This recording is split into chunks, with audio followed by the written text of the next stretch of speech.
안녕하세요. 저는 경기도 성남시에 거주하고 있는 40대 부록의 나이의 여자입니다. 사람 나이가 40 정도 되면 이제 유혹에 흔들리지 않게 된다 하여 부록이라고 칭한다고 하는데 과연 저는 그 호칭에 걸맞은 사람일까 싶어서 스스로도 궁금해지네요. 확실히 20대, 30대일 적보다 세상을 바라보고 생각하는 자세가 달라진 것 같긴 합니다. 인생 선배님들이 많이 계실 것 같은 톡톡 사연에 저의 옛 이야기를 꺼내놓자니 영 민망하긴 한데요. 모쪼록 좋게 봐주시면 고맙겠습니다. 먼저 밝히는 점은 제가 입양아 출신이라는 거예요. 저는 4살 되던 해에 보육원에 버려졌어요. 그래서일까요?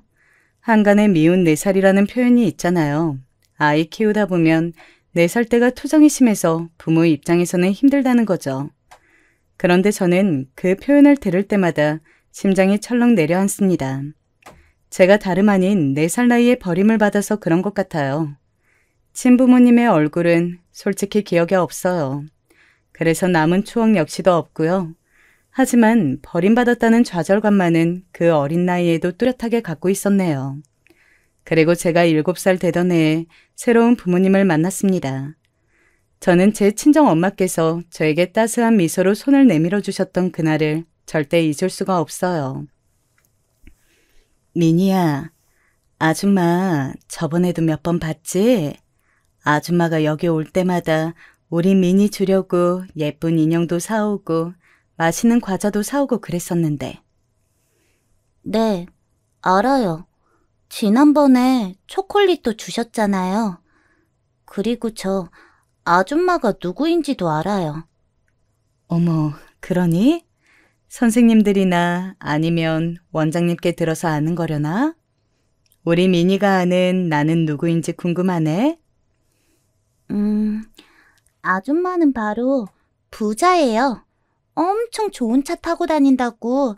그래서 아줌마가 오면 원장님이 항상 웃고 있는 거라고 언니 오빠들이 얘기하는 거 다 들었어요. 친정 엄마께서는 재미있다는 듯 웃으시더니 제 머리를 쓰다듬어 주셨고 이내 저에게 손을 내미셨습니다.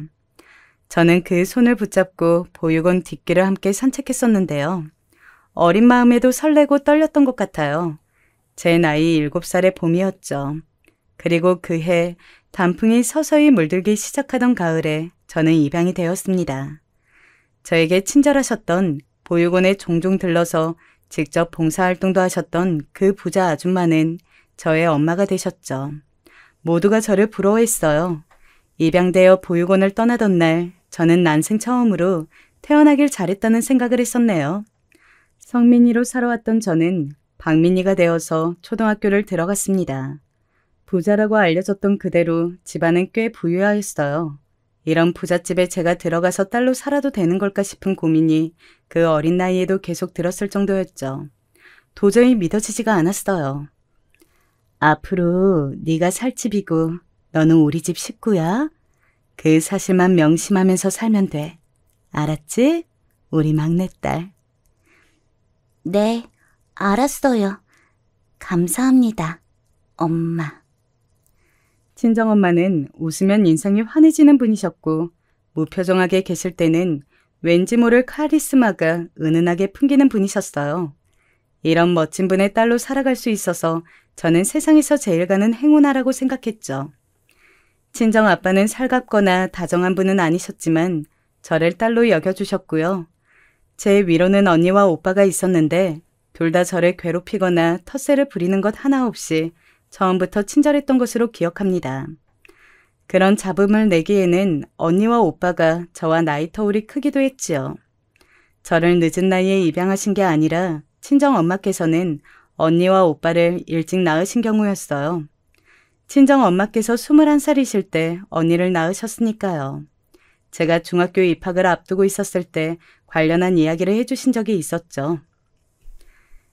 그때 한창 대학 생활을 하던 중이었는데 덜컥 뱃속에 생명이 들어섰으니 집안이 뒤집어졌고 나는 소중한 생명을 포기할 수 없어서 다른 것들을 포기하기로 했어.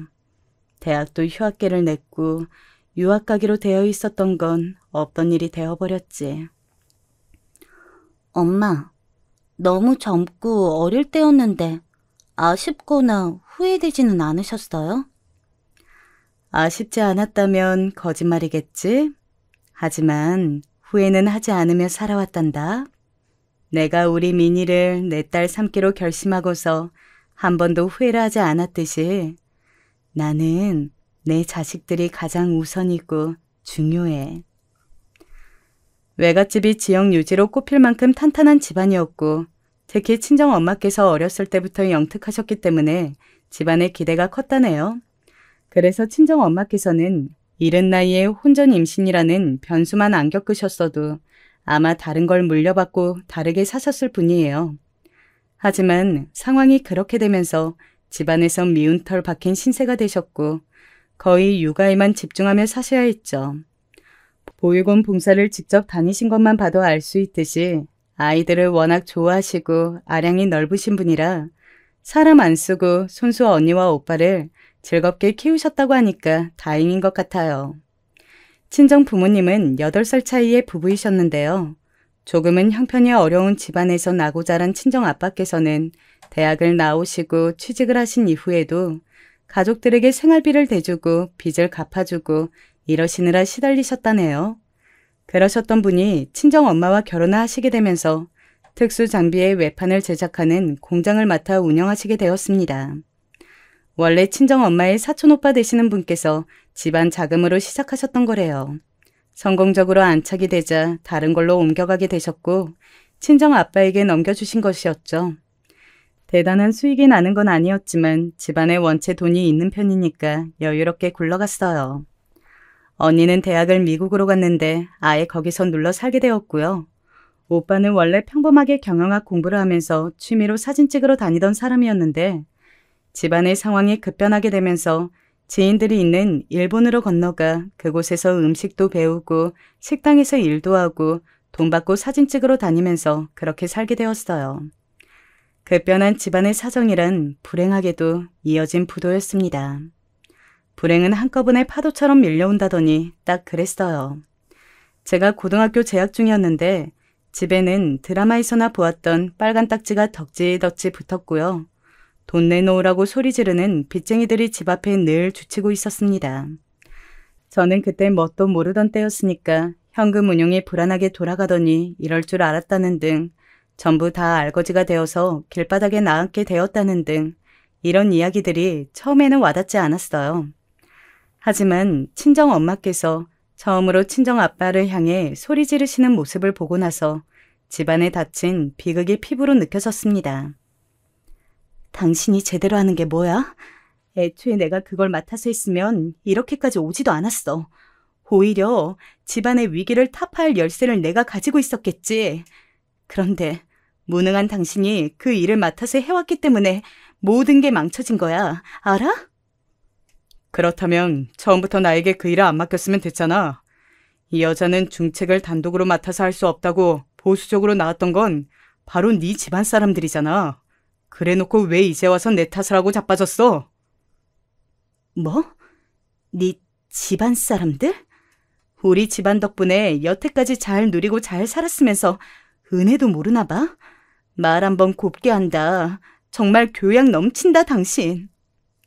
비꼬지 마. 지금까지 은연중에 나를 깔보고 얕잡아보고 무시하고 네 집안 사람들이 나한테 그렇게 해왔다는 걸 내가 몰라서 가만히 있어왔던 줄 알아? 너도 똑같아. 결국은 속으로 나를 우습게 여겨왔겠지. 없이 자란 놈이니까 무시 정도는 해도 된다고 속으로 그렇게 여기면서 살아왔겠지. 내가 그 속을 다 알고 있어. 그건 당신의 자격지심이고 당신의 모난 부분인 거야. 그걸 왜 나와 우리 집안 사람들에게 전가를 해? 지겨워. 정말 지긋지긋해. 아무것도 모르던 나이에 나를 꼬드겨서 여기까지 오게 한 당신이란 존재가 나는 아주 저주스러워. 친정 엄마께서 울부짖는 모습을 몰래 훔쳐본 저는 큰 충격에 휩싸였어요. 그날 이후로는 친정 부모님을 예전처럼 바라볼 수가 없었죠. 2층짜리 단독주택은 더 이상 우리 가족의 보금자리가 아니었습니다. 투룸짜리 작은 빌라로 이사가게 되었죠. 저는 고등학생이었기 때문에 다행히도 이른 아침부터 아주 늦은 밤까지 학교에 머물렀어요. 자정이 다 되어서야 집에 왔고 아침 해가 뜨자마자 등교 준비를 했죠. 집에 있기 싫어서 더 서둘러 나가고 굼뜨게 돌아온 측면도 있었습니다. 그렇게 학교에서 오래 있었으나 저는 대학에 갈 생각이 없었어요. 집이 풍비박산이 난 시점에서 저는 제가 입양하라는 사실을 자꾸만 상기하게 되었습니다. 어디서 뭐라고 다니시는 건지 얼굴을 뵙기도 어려워진 친정아빠와 급한 대로 대형마트의 고정 진열 사원으로 일을 하시게 된 친정엄마 사이에서 저는 스스로 느끼기에 낙동강 오리알 신세였습니다. 두 분이 깜짝 놀라시기도 했고 반대하시기도 했지만 어쨌든 저는 결국 대학을 진학하지 않았어요. 곧바로 대기업 이름을 달고 있는 공장에 들어가 일을 시작했죠. 돈도 많이 벌고 돈을 쓸 시간이 없으니 저축도 잘 되었습니다. 기숙사 생활을 했으며 그 이후에는 자취 생활을 했기 때문에 자연스럽게 친정 부모님과는 먼 거리감으로 지냈어요. 그리고 제가 24살이 되던 해 친정 엄마께서 저에게 결이 가득한 모습을 보이셨습니다. 친정 엄마께서는 타고난 영특함 그리고 놀라운 잠재력을 발휘하셔서 무너졌던 사업을 단계적으로 일으키셨어요. 조금씩 천천히 그러나 아주 분명히 사업은 기지개를 켜고 있었습니다. 한편 저는 25살을 기점으로 공장 일을 아예 그만두었어요. 공장에서 만난 분들이 저에게 한결같이 이 일은 짧게 치고 빠지는 일이다 라고 하는 이유가 있더라고요. 오래 할 게 못 되었어요. 그리고 저는 친구들이라든지 아니면 취미 같은 것에 따로 신경을 쓰지 않고 살아서 그런가? 너무 일만 했더니 사람이 어두워지고 자꾸만 내향적이 되어가고 사회성도 떨어지고 좀 그렇게 되더라고요. 저 스스로도 그걸 체감할 정도였으니 남들이 보기에는 제가 얼마나 무채색 같은 사람일까 싶어서 이 일을 오래 하면 안 되겠다는 결심을 하게 되었던 거예요. 부잣집에서 학창시절을 보냈다고 하면 아무도 안 믿을 만큼 저는 그런 모습으로 살고 있었고요. 공장을 나온 뒤에 자격증 공부를 열심히 해서 3개를 따낸 뒤 그걸로 사무직에 취업을 했어요. 돈을 많이 주는 것은 아니었고 비전이 좋은 것도 아니었지만 저 스스로는 뭔가 해냈다는 생각이 들어서 기뻤습니다. 사무직으로 출퇴근하다 보니까 옷이며 신발도 새로 사게 되었고요. 자신감이 워낙 부족한 저였지만 용기를 내서 연애도 해보았어요. 서툴기 짝이 없었죠. 그랬던 제가 정말 민망하고 부끄럽게도 혼전 임신으로 결혼을 하게 되었습니다. 남편은 저보다 2살 위였고 저에 비하자면 너무나도 번듯한 직장에 다니고 있었어요. 외모도 준수한 편이었고요. 제가 남편하고 그때 약 1년 가까이를 만난 시점이었는데요. 임신 사실을 알고 난 뒤에야 그걸 알게 되었습니다. 남편이 저의 존재 자체를 자기 집에 알린 적이 없다는 걸 말이에요. 나는 부모님과 떨어져 살고 솔직히 왕래도 거의 없이 지낸 지 오래됐고 연락도 자주 하지 않아. 그런데 우리 부모님께서는 오빠의 존재를 알고 계셔. 내가 오빠하고 만난다는 사실을 말씀드렸거든. 그런데 오빠는 어떻게 내 이야기를 한 번도 집에다가 말을 안 할 수가 있었어? 가족하고 가깝다고 엄청 자랑해왔던 게 오빠였잖아. 그게 나도 얘기를 한 줄 알았는데 이제 보니까 내 착각이었지 뭐야. 얘기를 한 줄 알고 그 다음부터는 그냥 안 한 거였어. 혹시 내가 부끄러워서 의도적으로 숨긴 건 아니고? 절대 아니야. 내가 너를 왜 부끄러워해. 어디에 내놔도 네가 빠지지 않을 인물인데? 이상한 오해하지 마. 나는 절대 너를 부끄러워한 적도 없고 그것 때문에 집에 네 얘기를 안 한 적도 없어. 남편은 강하게 주장하였지만 글쎄요. 제가 시어머니를 처음 직접 대면하게 되었을 때 저는 왠지 남편이 저라는 인물을 자기 가족에게 알리기 싫어서 그냥 말을 안 해왔던 거라고 생각하게 되었어요. 저를 따로 불러내신 시어머니께서 대뜸 이렇게 말씀하셨거든요. 고졸? 요즘 세상에 최종 학력이 고졸? 정말 미친 거 아니니? 대학은 왜 안 간 거야? 제가 다름이 아니라 그때 집안 사정이 좀 좋지 못해서 대학에 진학할 엄두가 안 났습니다. 사정이 좀 좋지 못했으면 어디 그럴싸한 대출부터 알아봤어야지. 대학생들 그런 걸로 학교 다니는 애들 많은 거 너는 몰랐나 봐? 대출이요? 아, 학자금 대출 같은 거요? 저도 그걸 떠올리긴 했었는데 아무래도 집에 빚이 잔뜩 있는 상황인데 대출까지 받으려니까 마음이 편치 못해서 차마 그럴 수가 없었어요. 뭐라고? 빚? 빚이 잔뜩? 이건 난리도 아니구나. 빚 있는 집안의 고졸인데 못 배워먹은 티 내고 싶어 안달이나 혼전 임시까지 덜컥 해버렸다 이거지? 이런 빌어먹을 것을 다 보았나. 이딴 덜 떨어진 개뼈다귀 같은 천치를 내가 며느리 삼아야 한다는 것에 이가 빡빡 갈리는구나. 실제로 시어머니께서는 사납게 눈매를 치켜뜨신 채 일을 빡빡 가셨어요. 그 모습이 너무 무서워서 저도 모르게 눈을 아래로 내리깔았었죠. 인적 드문 카페에서 시어머니와 둘이 마주 앉아 있었던 그 순간이 당시 기준으로 제 인생에서 가장 힘든 시련이었던 것 같아요. 도대체 내가 무슨 죄를 짓고 엇벌을 쌓아왔길래 이런 어이없는 꼴을 봐야 하는지 정말 모르겠구나. 그 뱃속에 든 게 우리 집안 핏줄이 맞기나 한 건지 솔직히 나는 의심이 들어서 완벽히 믿을 수도 없어. 그게 무슨 말씀이세요? 저에게는 오빠 하나밖에 없어요. 그러니 의심하셔도 소용은 없을 거예요. 뭐야? 요것 봐라. 너 그 아가리 안 닥치니? 어디서 눈을 땡그랗게 뜨고 그딴 맹랑한 발언을 짓거려? 그리고 너, 우리 아들이 어제 그러던데 너 원래 고아였다면서? 시어머니께서 그 말씀을 하셨을 때 제 심장이 바닥까지 떨어졌다가 간신히 올라온 듯한 느낌이 들었어요. 저는 너무 당혹스러웠습니다. 제가 임신을 할 정도였으니 남편하고 당연히 깊은 사이가 되어 있었는데 그러면서 저는 제 출생에 관한 이야기도 해준 바가 있었어요. 이런 부분 정도는 나눠도 된다고 판단을 한 거였고요. 남편이 되게 조심스러운 태도로 들어주길래 저는 내심 감동한 기억이 있었건만 그걸 설마 자기 모친에게 홀라당 전할 줄은 몰랐습니다. 또한 그걸 두고 시어머니께서 비웃음을 내거실 줄은 더더욱 몰랐고요. 친부모에게 버림받은 천의 고아 출신이고 지금 부모님은 그러니까 양부모라면서? 딱 봐도 관상부터 우중충한 것이 박복한 팔자를 타고났는데 하필 우리 아들한테 네가 들러붙었구나.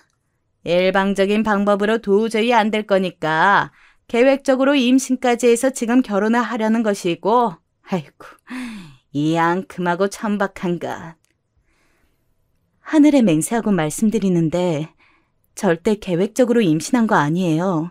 임신 사실 알고 놀라서 저는 그 자리에서 울음부터 터졌었고 막막함과 두려움에 휩싸인 그런 저를 달래서 결혼 얘기까지 먼저 꺼낸 건 오빠였어요. 저는 그저 사실을 말씀드리고자 했을 뿐인데 시어머니께서는 주먹으로 당신의 가슴을 퍽퍽 치시면서 통탄하셨습니다. 저 같은 덜 떨어진 것을 며느리로 드리는 게 너무 슬프고 원통하다는 중얼거림을 늘어놓으시며 눈물까지 글썽이셨죠. 그럼에도 저는 어쨌거나 남편하고 결혼을 하였습니다. 뱃속에 들어온 귀한 생명을 책임져야 한다는 결심이 바탕이었고요. 시아버지께서는 무척 공사다망하신 분이셨는데 제가 임신했다고 하니까 대수롭지 않게 그럼 결혼하는 게 마땅하지 라는 식으로 당연하게 반응을 하셨다고 남편을 통해서 들었어요. 확실하지는 않은데 아마도 바쁘니까 결혼식은 빨리빨리 라는 의견도 내셨다는 것 같았습니다. 시어머니만 환장하는 상황이었던 것 같네요. 이 시기 친정엄마께서는 새로 숨결을 불어넣은 사업을 진행하시느라 눈코 뜰 새 없이 바쁘셨어요. 사이가 소원해진 채로 수년을 보내셨던 친정아빠와도 어느 정도 화해를 하셔서 함께 일을 하기 시작하셨고요. 이런 기분 좋은 변화, 행보에 제가 제동을 걸고 싶지 않았던 것 같아요. 시댁에서 전적으로 맡아서 결혼을 진행할 의사를 보인 만큼 굳이 친정 부모님께 상황 설명 다 들어가면서 도움까지 요청하고 싶지는 않았습니다. 결혼을 전제로 만나던 남자친구 사이에서 아기가 생겼고 시댁의 전폭적인 지원을 받아 결혼을 하게 되었다는 것 정도로만 두 분께 말씀을 드렸어요. 내 손을 맞잡아 오던 그 작디 작은 고사리 손모양이 아직 눈에 선연하고 그 감각이 아직 내 손에 남아있는 듯한데 세월이 이렇게 흘러 네가 시집을 가게 되었고 또 벌써 하나의 엄마가 될 준비를 하고 있다니 사람 인생 흘러가는 속도가 정말 무서울 정도이구나. 나 왜 이렇게 눈물이 날 것만 같은지. 엄마, 너무 속상해하고 아쉬워하지 마세요. 저는 시집을 가도 하나의 엄마가 되어도 앞으로도 영원히 엄마 딸일 거예요. 엄마가 저를 딸로 여겨주시는 한은 계속 그럴 거예요. 미니야, 너는 내가 가슴으로 내 자식으로 품기로 결심했던 그날부터 쭉 내 딸이었어. 그건 앞으로도 절대 변하지 않을 테니 우리가 서로가 죽는 순간까지 모녀지간인 거야. 알겠지? 친정 엄마하고 이런저런 대화를 나눴는데 이상하게 보육원 시절로 돌아가 7살의 제가 되어 친정엄마와 대화를 나누는 것만 같은 착각이 들어서 기분이 정말 이상했었죠. 저는 아직 제대로 된 어른도 되지 못하였건만 벌써 뱃속에 한 생명을 품고 있다는 게 벅잡고 감당이 안 되어서 그런 기분을 느꼈던 것 같아요. 결혼하고 나서 과연 어떤 일상이 펼쳐질지, 아이를 낳고 엄마가 되면 또 어떻게 달라질지 예상할 수가 없어서 두렵기도 했지만 한편으로는 설레기도 했었는데요. 저에게 펼쳐진 건 가시밭길이었습니다. 저는 그 고졸이라는 폄업한 단어에 갇혀 있어만 했어요. 시어머니께서는 주변의 시선, 평판 이런 것들에 굉장히 민감하신 분이었고 인맥 관리도 철저하게 하는 분이셨는데요. 그런데 바로 고졸인 저 때문에 도저히 주변에 면이 안 선다는 것이 큰 걸림돌이었나 보더라고요. 이런 빌어먹을 것을 다 보았나. 네가 우리 집안에 들어온 이후로 내가 당최 어디를 가서 떳떳하게 얼굴을 들고 있지를 못해.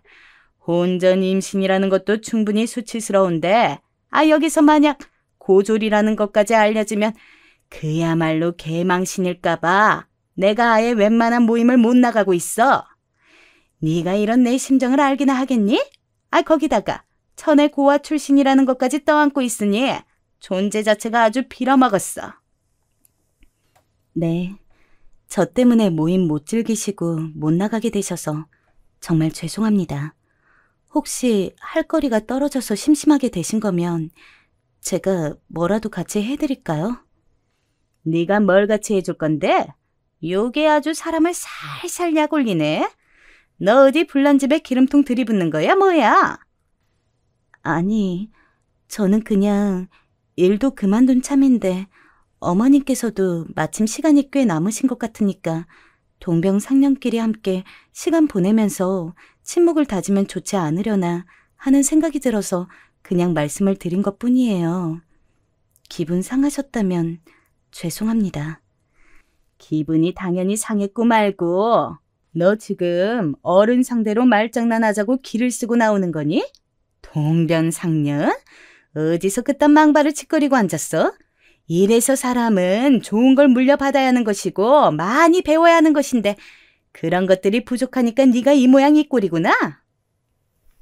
시댁의 식탁이 저러다가 고장나는 거 아닐까 싶을 정도로 시어머니께서는 오라통을 터뜨리시며 주먹으로 식탁을 내려치셨습니다.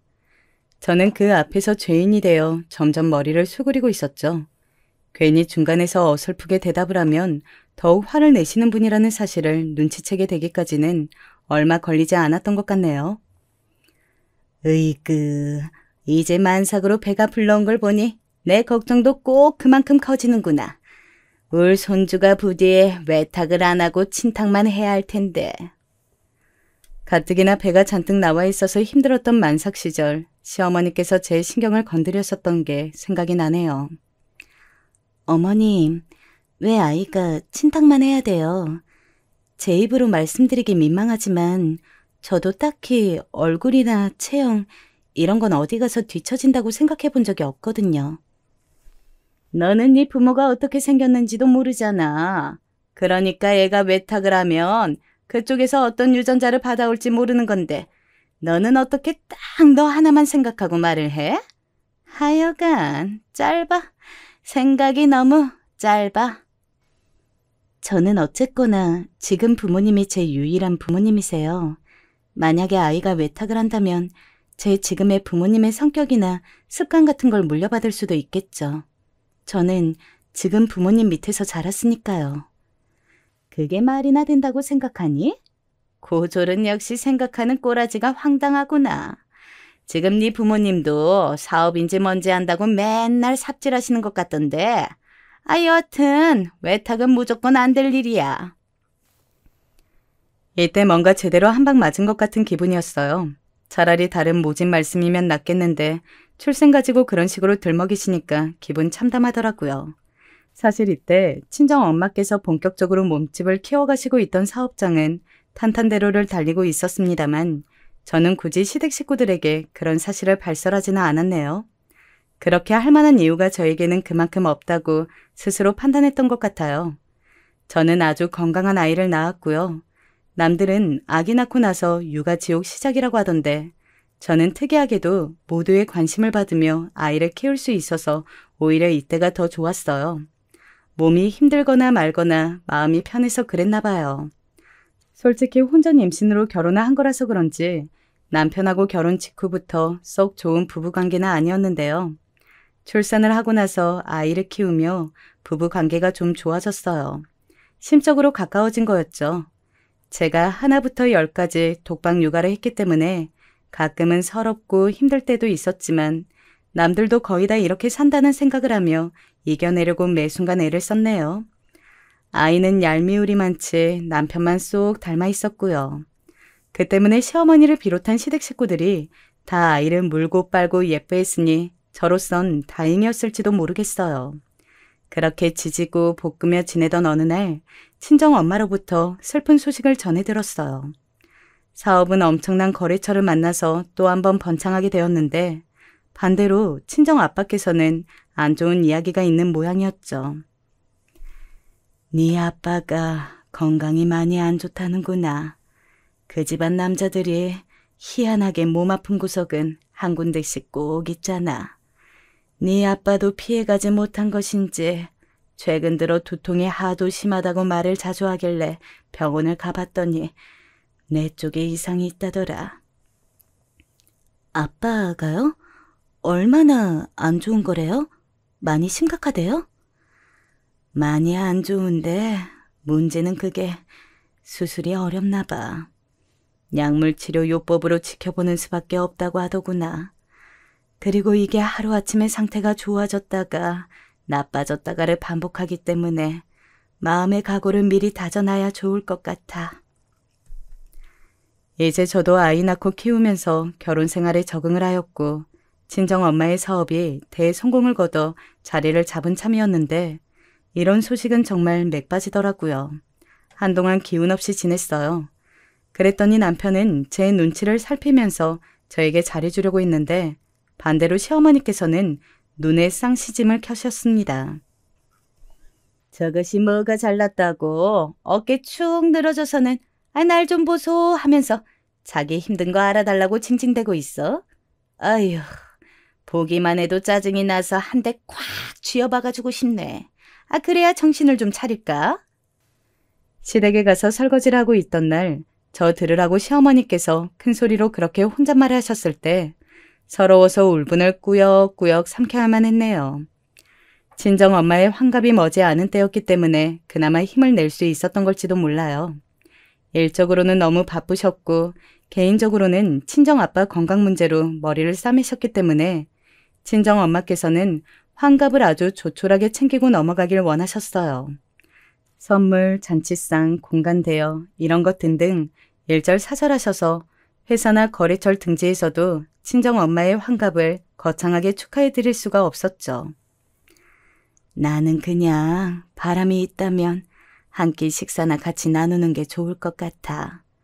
우리 딸, 사위, 손주 이렇게만 있어도 나는 그걸로 최고야. 엄마, 그러면 제가 식당 한번 알아볼게요. 엄마께서 잘 드시는 메뉴로 정하면 되죠? 그런데 입에 당기는 음식이 없다 그러셔서 코스 요리를 생각했던 건 백지화되었고요. 단품으로 고기나 간단히 드시고 싶어 하시기에 한우를 떠올리게 됐어요. 강남에 있는 품질 좋은 한우만 취급하기로 유명한 식당을 예약했고요. 그런데 워낙 유명하고 인기가 좋은 곳이라서 그런지 따로 룸 예약하는 건 자리가 다 차버려서 홀에서 가장 여유로운 사이드 자리를 대신 받았습니다. 어머님, 다음 주가 저희 친정엄마 환갑 되는 때예요. 아, 그래? 그러신다니? 환갑이라고 잔치라도 여신다고 하시지? 아유, 그런 건 원래 자식들이 열어주는 거지? 네가 뭐 기획이라도 했어? 딱히 그런 건 아니고요.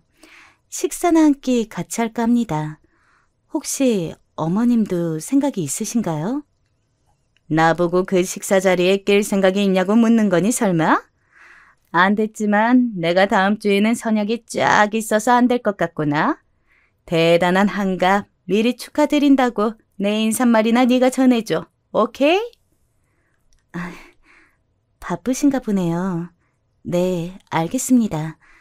그런데 혹시 잠깐 시간 되시면 저희 친정엄마께 안부 전화 한 통 정도 넣어주시면 제가 정말 감사드릴 것 같아요. 제가 정중하게 말씀을 드렸지만 시어머니께서는 들으시는 척도 안 하시면서 고개를 휙 돌리시더군요. 차라리 벽에다가 대고 말하는 게 나을 것 같아서 저도 그냥 돌아섰습니다. 환갑 기념 식사 당일 하필이면 저희 아이가 아침 새벽부터 속이 안 좋다고 몇 번 토를 했어요.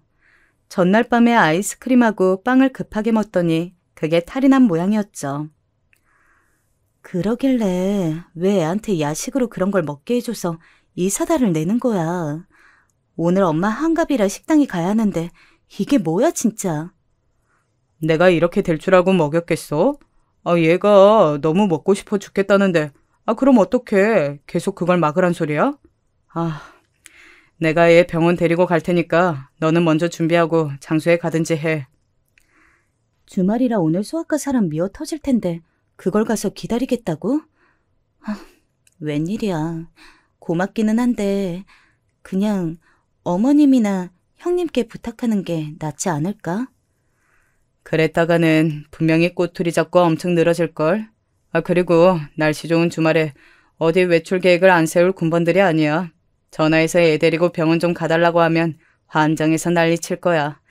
그냥 내가 얼른 데리고 가는 게 나아. 알았어. 그러면 병원 가서 상황 보고 나한테 연락 줘. 나는 시간 맞춰서 장소로 갈 테니까. 그래서 저는 결국 혼자 장소로 향했고요. 저와 친정엄마 둘뿐이었지만 마주보고 앉아서 이런저런 대화를 나누는 것도 나쁘지 않더라고요. 걱정거리가 많아서 그러신 건지 얼굴이 조금 거칠어진 친정엄마를 보니 속이 좀 상하기도 하였습니다. 엄마, 좀 내려놓고 사세요. 근심이든 걱정이든 부담이든 내려놓고 사셔야죠. 당체 얼굴이 이게 또 뭐예요? 누가 보면 환갑이 아니라 칠순인 줄 알겠어요. 내가 그 정도로 나이 들어 보이니? 하기사 요즘 가까이서 거울을 보면 주름이며 눈가 거뭇거뭇한 거 하며 나 스스로도 못 봐줄 때가 많더라. 아니에요. 저 그냥 농담한 거였어요. 엄마, 얼마나 심각하게 많은 걸 떠안고 사시면 제가 한 농담에도 힘을 실어서 해석을 하시는 거예요? 안 되겠다. 저희 빨리 고기 주문해서 먹어요.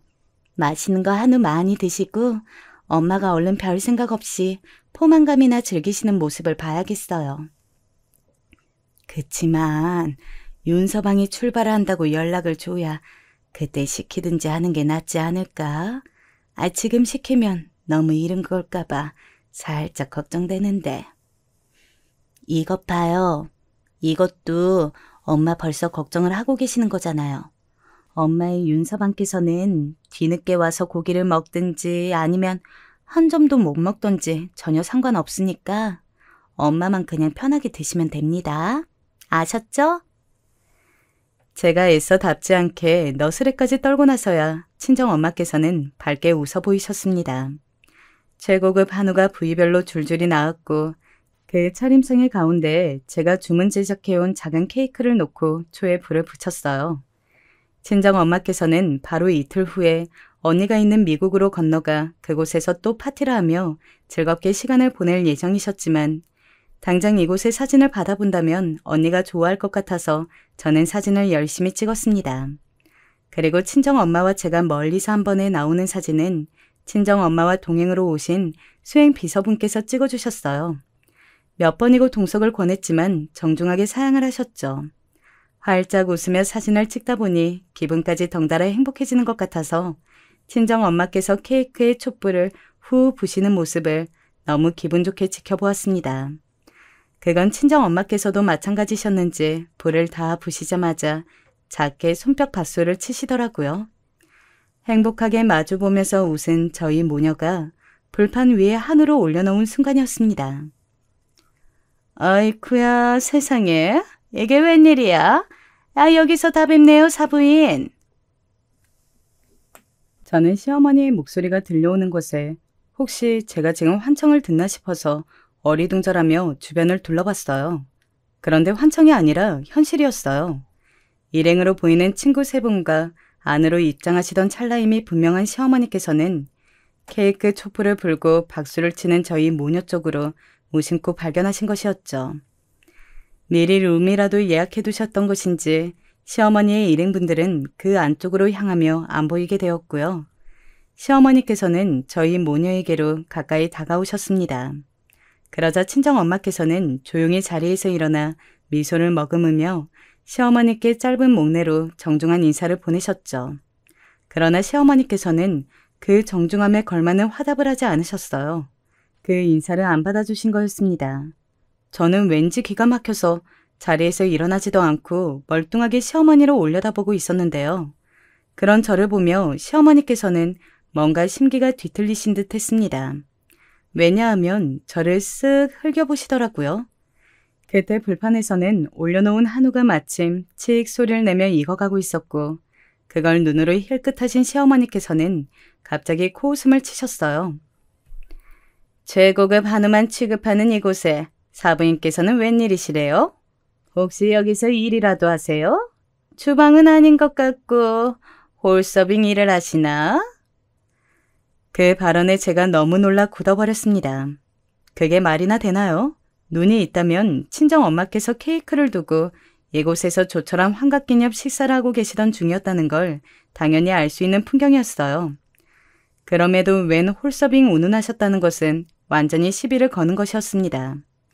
열받은 제가 자리에서 벌떡 몸을 일으키던 찰나 벽에 붙어서 계신 채로 상황을 다 보고 계셨던 수행 비서분께서 분노의 일가를 터뜨리셨어요.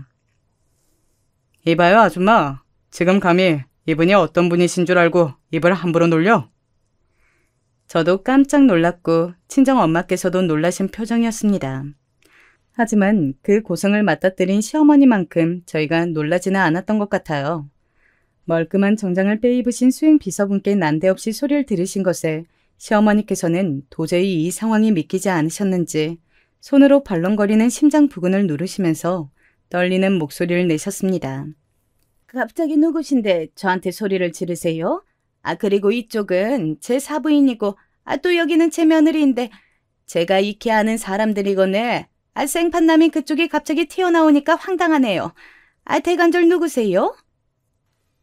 저는 회장님을 모시는 수행비서입니다. 저희 회장님께 적절치 못한 언행을 보이신다면 제가 좌시하지 않을 겁니다. 저는 이곳에서 당장 댁을 끌어낼 수도 있으니 다음 발언을 하시기 전에 참고하시는 게 좋을 겁니다. 아줌마.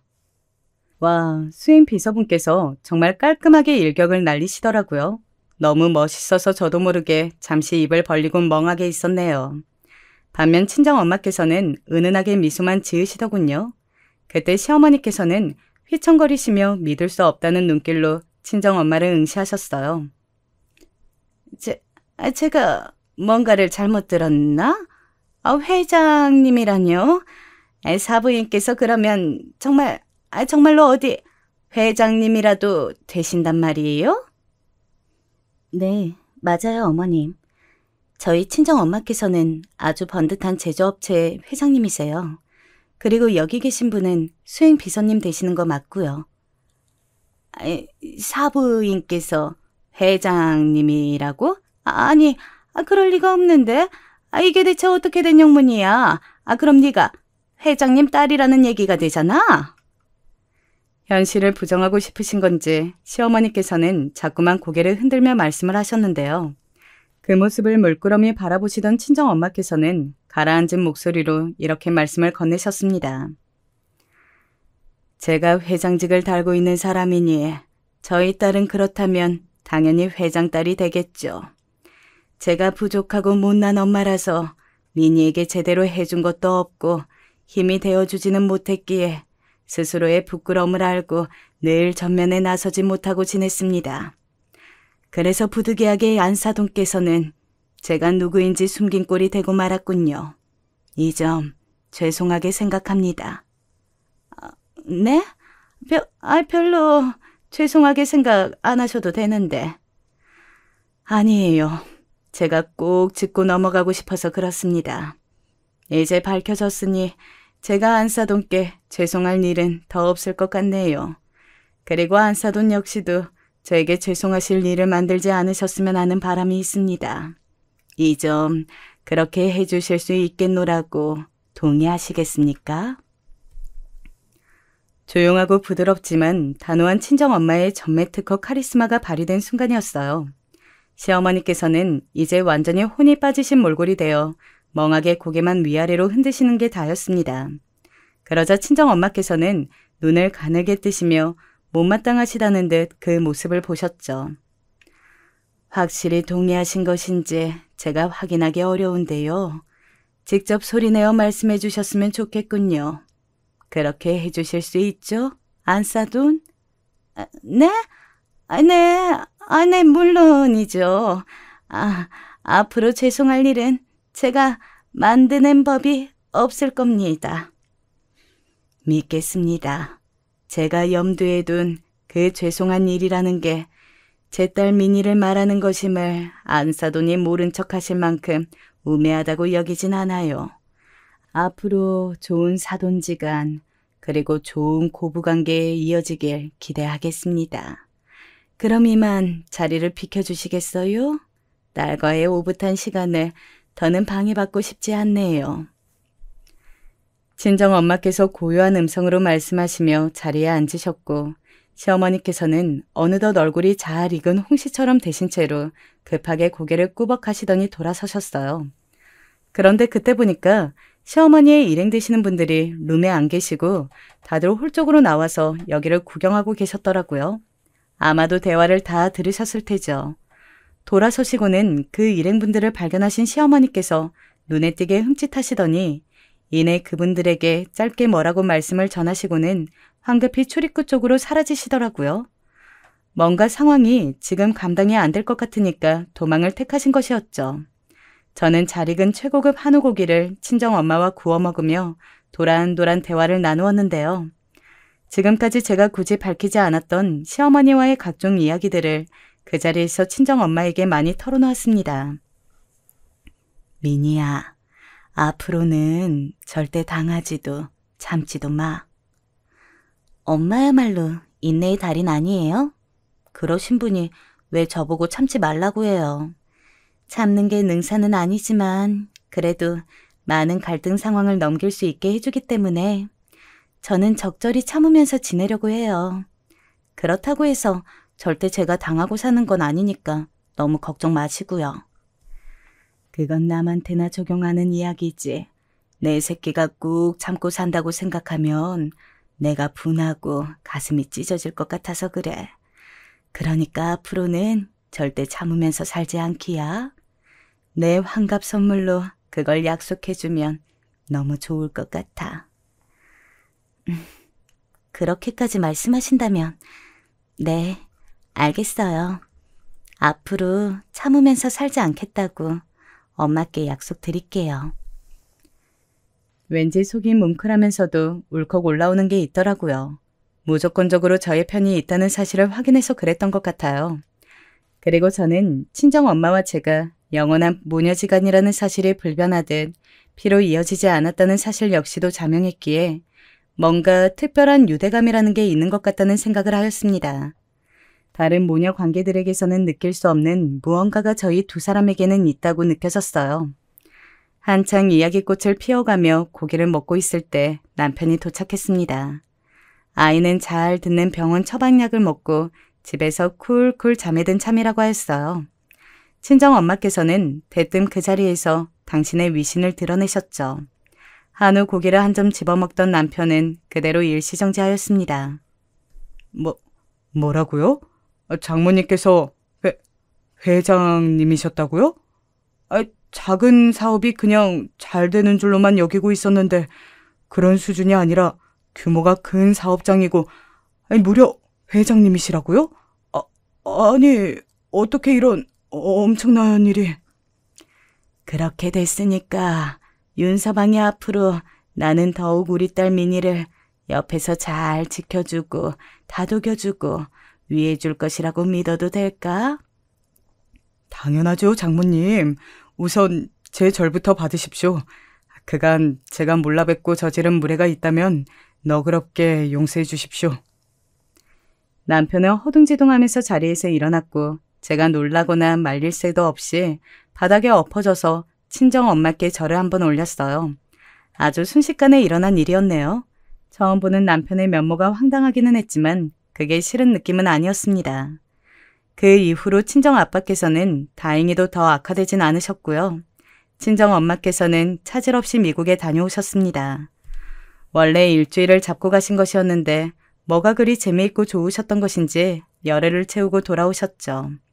저는 전에 없이 아이 돌보기에 솔선수범하는 남편을 보게 되어서 한동안 어리둥절했고요.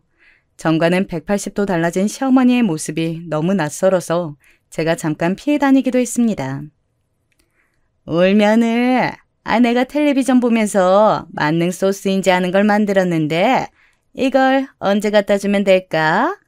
아무 요리나 요것만 넣어 먹으면 맛이 끝내준다네. 네, 어머님. 제가 주말 되기 전에 한번 들러서 가지고 갈게요. 아니야. 굳이 힘들게 네가 여기까지 왜 오니? 너 시간 괜찮을 때 내가 거기로 가면 되지. 혹시 네가 불편하다 그러면 내가 이거 현관 문고리에다가 살짝 걸고만 올게. 저를 아무렇게나 대충 부르실 때는 언제고 이제는 꼬박꼬박 울 며느리라고 불러주시는 시어머니의 변화에 저는 혀를 내둘렀습니다. 사람이 죽을 때가 되면 변한다는 표현도 생각이 나면서 한동안은 시어머니의 변화를 걱정하기도 했었네요. 친정 엄마께서 어떤 곳의 회장이신지 확인까지 마치신 이후로 시어머니께서는 아주 작정이라도 하신 듯 저의 비위를 맞추려고 사활을 거셨어요. 그게 너무 느껴져서 저는 좀 부담스러웠네요. 저에게 그간 미안했다는 신호를 자꾸만 보내오시는 것을 저는 모른 척하지 않고 응해드렸습니다. 저만 보면 이제 좌불안석이 되신 분께 지난 일을 따지는 건 별로 의미도 없다는 생각이었고요. 친정엄마, 시어머니 양쪽 다 어쩌면 저는 독특한 관계를 맺고 있는 걸지도 모르겠습니다. 현재는 무탈하다 못해서 평화로운 일상을 보내고 있네요. 한평생 두 아들과 딸 하나를 키우느라 제 모든 인생을 쏟아부었습니다. 저야 비로 먹고 살아도 아이들 하나는 제대로 키우겠다는 일념이었어요. 남편도 어디 한눈 안 팔고 자기 일만 열심히 하는 사람이었고 저만큼 아이들을 사랑했기에 그래도 부부가 합심해서 힘내서 살다 보니까 하는 일도 다 잘 되고 나중에 가서는 다른 집에 비해서도 제법 여유 있게 살았습니다. 저처럼 자식 키워본 사람들은 아시겠지만 성인이 된다고 해서 애들이 제 품을 바로 떠나는 게 아니거든요. 진짜 자식들이 어른이 됐음을 제대로 실감을 하는 건 바로 시집장가를 갈 때인 것 같아요. 둘째, 셋째, 그리고 조금 늦게 결혼한 첫째까지 다들 자기 아내, 남편 찾아서 신혼집 꾸려 사는 걸 제 눈으로 똑똑히 본 다음에야 비로소 저는 마음을 놓을 수 있었습니다. 제 남편도 저도 자식들 키우느라 폭삭 늙었지만 그래도 제법 서로를 좋아했고 긴 세월 동안 정이 쌓여 있었기 때문에 이제는 우리 둘만의 시간을 보내리라 다짐했습니다. 여보, 우리도 어디 여행이나 좀 다녀올까요? 애들 키우느라 바빠서 여행은커녕 외식도 몇 번 못했는데 이젠 애들도 다 결혼했으니 지금부터라도 우리 둘만의 인생을 살아야죠. 남편의 주름진 손을 잡으면서 했던 저의 말이 아직까지 기억에 남습니다. 밤새 어느 곳으로 여행을 갈지, 여행 가서 무엇을 할지, 말뿐이긴 해도 그렇게 계획을 세우면서 저희는 몇십 년 만에 가지는 여유를 만끽했어요. 하지만 정작 여행 가려고 본격적인 준비를 하려던 순간 남편이 쓰러졌습니다. 만성 신부전증이었습니다.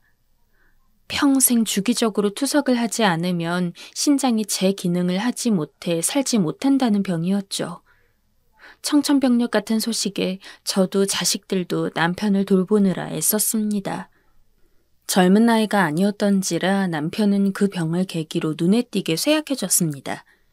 제법 당당한 풍채를 지니고 있었는데 살이 빠져 왜소해지고 눈밑이 거뭇해서 정말 당장이라도 죽을 것만 같이 보였어요. 자식 녀석들은 어땠을지 모르겠지만 솔직히 저는 어느 정도 각오를 하고 있었습니다. 남편이 이대로 영영 떠날 수도 있다는 것을 말이죠. 결과적으로 저의 예측이 들어맞기는 했지만 그래도 남편은 1년가량 저희 옆에서 버텨주었습니다.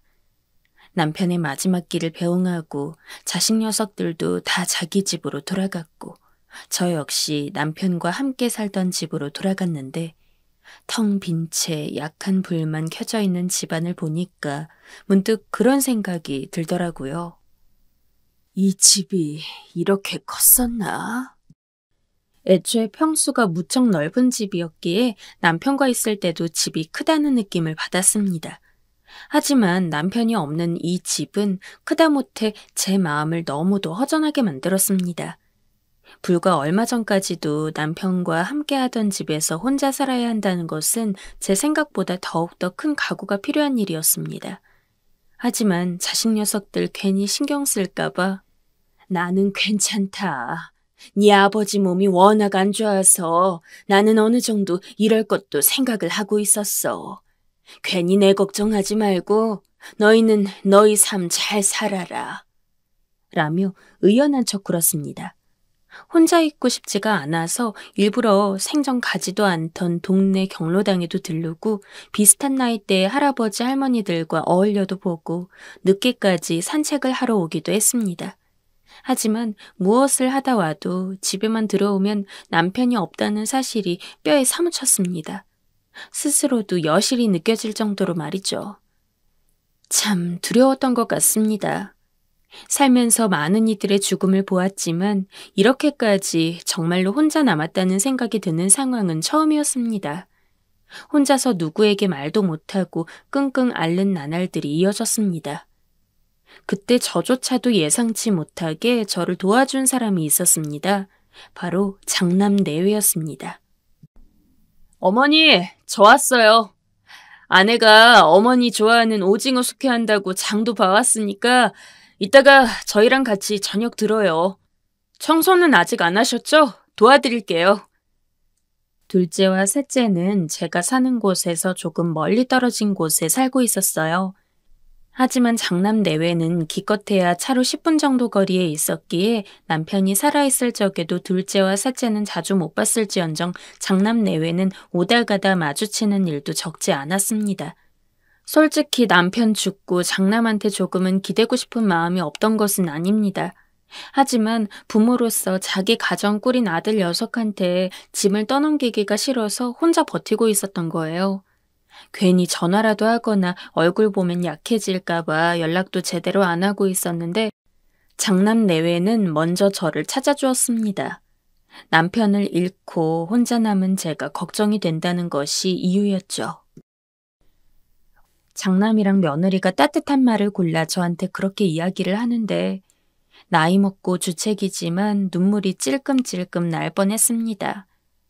사실 장남은 저희 부부의 애를 많이 태웠습니다. 바로 결혼 때문이었죠.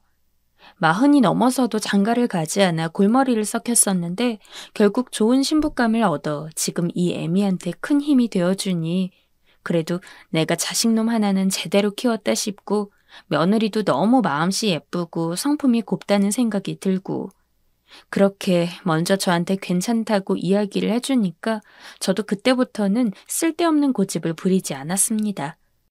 연락을 하고 싶다는 생각이 들면 장남 내외가 집에 있을 것 같은 시간에 전화도 걸고 손주도 볼 겸 제가 집에 가기도 했습니다.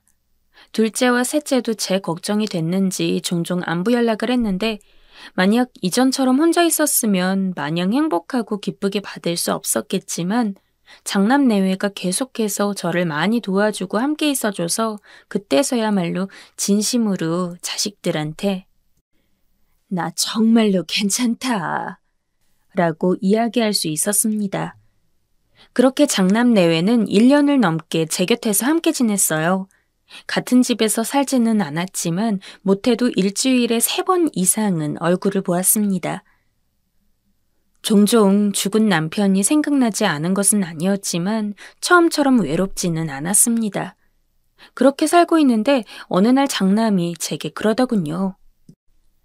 어머니, 혼자서 이 아파트에 살긴 조금 힘들지 않으세요? 물론 저랑 아내가 자주 찾아오긴 하지만 그래도 어머니가 혼자 있는 시간이 긴데 저랑 아내가 곰곰이 생각을 해봤는데 어차피 지금 1년 가까이 어머니랑 함께 지냈고 아내도 어머니가 너무 좋다고 해서 괜찮으시면 이 집을 팔고 저희 집에서 함께 사시면 좋을 것 같아요. 솔직히 고민이 안 될 수가 없는 상황이었습니다. 당연히 장남 내외의 말이 기쁜 것은 맞았지만 그래도 이렇게 한번 같이 살게 되면 결국 장남이 저를 죽을 때까지 모신다는 것과 다름이 없는데 그러기에는 미안하기도 하고 다른 한편으로는 남편과 한평생 살아온 집을 판다는 것을 스스로가 용납할 수 없었습니다. 살아생전 남편과 아주 애틋하게 지낸 것은 아닙니다. 하지만 부부로서 서로 믿고 의지해왔고 그런 남편이 없는 상황에서 유일하게 남편의 흔적이 남아있는 이 집을 판다는 것은 저로서도 많은 생각을 하게 만들었습니다. 하지만 제가 고민을 할 때마다 장남 내외가 자기들이 효도 열심히 하겠다면서 몇 번이고 저와 함께 살고 싶다는 의사를 표명했습니다. 결국 저는 장남 내외의 설득으로 지금의 집을 팔고 장남 내에 들어가게 되었어요. 살던 곳보다 집은 조금 좁았지만 혼자가 아닌 다른 가족들과 함께 있을 수 있다는 것은 제게 너무나도 큰 위안이 되었어요. 장남이나 며느리가 일을 하러 나가더라도 집에 손주들이 있으니 손주들을 돌보며 지냈고 주말이면 가끔 장남이 어머니 외식하러 가요 라고 하며 온 가족이서 고기도 구워 먹고 그랬습니다. 그렇게까지 하니 당연히 장남 내외에게 고마운 게 많을 수밖에 없었죠. 그래서 손주놈들 밥도 가끔씩 차리고 청소기도 돌리고 그랬습니다. 그렇게 몇 달을 지냈더니 처음에는 조금 어색하던 집도 이제는 익숙하고 그러더군요. 그러던 어느 날 원래 같았으면 진즉 귀가를 하고도 남았을 아들이 늦게 오더라고요. 며느리에게 물어봐도 글쎄요, 오늘 야근한다고 그랬었나? 하면서 모르는 눈치고 근래 들어서 그렇게까지 늦게 들어온 적이 없었기 때문에 저는 자연스럽게 걱정이 됐습니다. 며느리는 일을 나가야 하기 때문에 먼저 재우고 저 혼자서 새벽까지 깨어 있는데 한 2시에서 3시가 될 무렵에 아들이 들어왔어요. 잔뜩 술에 취해 있는 상황이었죠. 평소 술도 잘 안 먹는 녀석이 웬일인가 했습니다. 그런데 장남이 거실에 앉아있는 저를 보더니 갑자기 눈물을 펑펑 흘리는 겁니다. 너무 깜짝 놀라서 그만 다가가서 왜? 무슨 일이야? 라며 달래려 들어도 아들 녀석은 입술을 꽉 깨물면서 울기 바빴습니다. 나이도 50은 넘게 먹은 녀석이 뭐가 이리 슬픈 일이 있어서 눈물을 흘리는지 간신히 진정시키고 거실에 마주 앉아서 이야기를 나누었어요. 너 요새 뭐 힘든 일 있니? 평생 술도 한번 제대로 안 마셔본 놈이 이렇게까지 취해가지고 새벽에 들어오고. 어머니, 저 사실은... 아들은 제 앞에서 길고 긴 이야기를 꺼냈습니다. 회사를 잘 다니고 있던 아들은 몇 달 전부터 회사를 그만두고 자기 사업을 할 생각으로 사업 준비를 하고 있었던 것 같습니다. 생각보다 점점 규모가 커져서 이제는 제대로 들어가서 일을 그만두고 사업에 집중해야 할 시기라고 생각을 해서 사직서까지 내고 추가적인 투자를 좀 받아보려고 여기저기 알아보고 있었다고 합니다. 그런데 그러던 와중에 함께 사업을 하기로 했던 친구가 중요한 자료를 빼가지고 도망을 갔다고 하더라고요. 덕분에 상승 궤도에 거의 들어섰던 사업이 사실상 망하게 생겨 그 충격으로 밤 늦은 시간까지 술을 마시고 한탄을 하다가 온 것이었습니다. 어머니, 이런 말 하는 거 정말 염치 없지만 저 좀 도와주실 수 있으세요? 사업 잘 되면 제가 꼭 다 갚을게요. 아직 애들도 어린데 저 이대로 무너질 수 없어요. 어머니, 저 좀 제발 살려주세요. 한평생 살면서 저한테 돈 달라는 소리 한 번도 안 했던 장남입니다.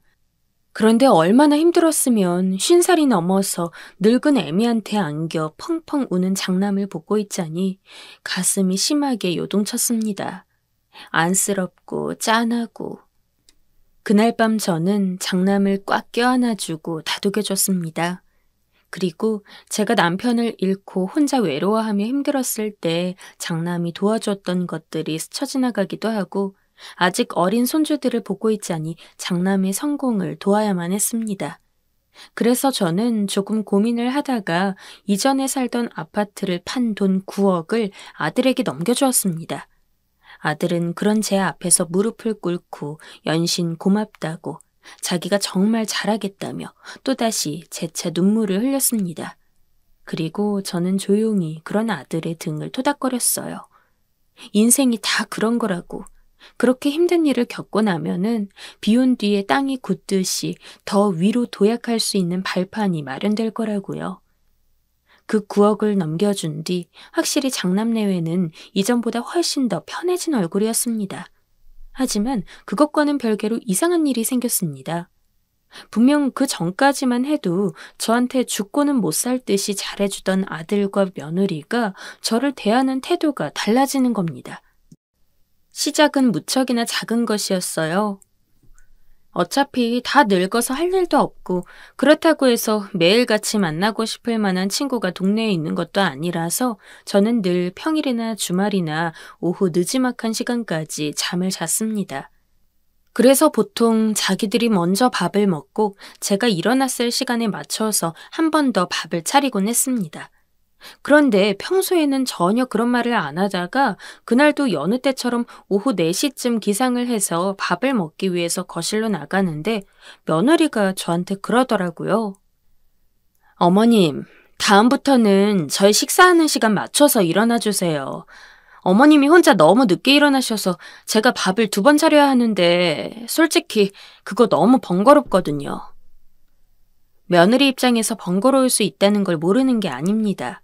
다만 함께 사는 몇 년간 단 한 번도 이야기하지 않았던 부분에 대해서 너무 새삼스럽게 이야기를 하니 제 입장에서는 좀 당황스럽더라고요.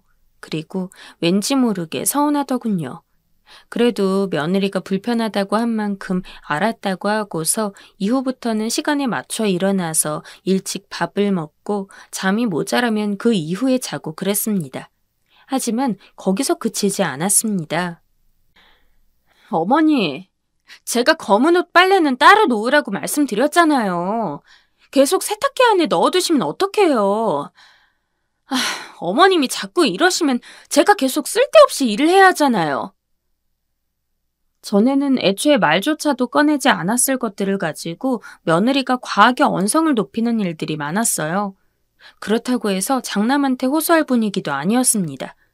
평소에 집에 들어오면 장남이 와서 늘 저한테 말도 걸고 오늘 뭐 하셨냐, 뭘 드셨냐 이런 거 묻고 그랬는데 이제는 집에 와서 저를 보더라도 흘낏 눈길만 주고는 아무 말도 거의 없는 사람인 것처럼 굴었어요.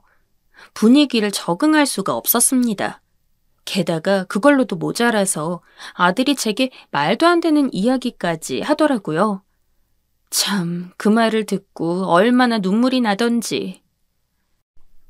어머니, 요양원에 가면 어머니랑 함께 어울려 놀 만한 친구분들도 많을 텐데 하루 종일 저희 없이 집에만 계시는 것보단 요양원에 가서 사는 게 더 낫지 않을까요?